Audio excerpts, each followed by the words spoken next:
അസ്സലാമു അലൈക്കും സുഹൃത്തുക്കളെ, ഞാൻ ഇപ്പം നിൽക്കുന്നത് പരിശുദ്ധമായ ഹറമിൻ്റെ തൊട്ടടുത്ത് നബി സല്ലല്ലാഹു അലൈഹി വസല്ലമ തങ്ങളുടെ വീട് നിന്നിരുന്ന സ്ഥലത്താണ്. നബി സല്ലല്ലാഹു അലൈഹി വസല്ലമ ജനിച്ചതും ബാല്യത്തിൽ കുറച്ചു കാലം ജീവിച്ചതും ഈ വീട്ടിലായിരുന്നു എന്നാണ് ചരിത്രം പറയുന്നത്.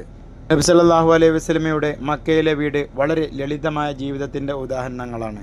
അക്കാലത്ത് അറബി വീടുകളെപ്പോലെ മണ്ണും കല്ലും ഈന്തപ്പനത്തടികളും ഉപയോഗിച്ചായിരുന്നു നിർമ്മിച്ചിരുന്നത്. ഇന്ന് ആ വീട് പഴയ രീതിയിൽ നിലനിൽക്കുന്നില്ല.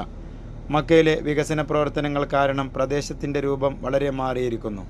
എന്നിരുന്നാലും മുസ്ലിമീങ്ങൾ ആ സ്ഥലത്തെ ചരിത്രപ്രദമായ ബഹുമാനത്തോടെയാണ് ഓർക്കുന്നത്. ഈ മക്തബ് നിലനിൽക്കുന്ന സ്ഥലത്താണ് നബി സല്ലല്ലാഹു അലൈഹി വസല്ലമ ജനിച്ച സ്ഥലമായി പറയപ്പെടുന്നത്. അതിൻ്റെ പ്രത്യേകതകൾ പ്രധാനമായും ചരിത്ര വിവരണങ്ങളിലൂടെയാണ് അറിയപ്പെടുന്നത്.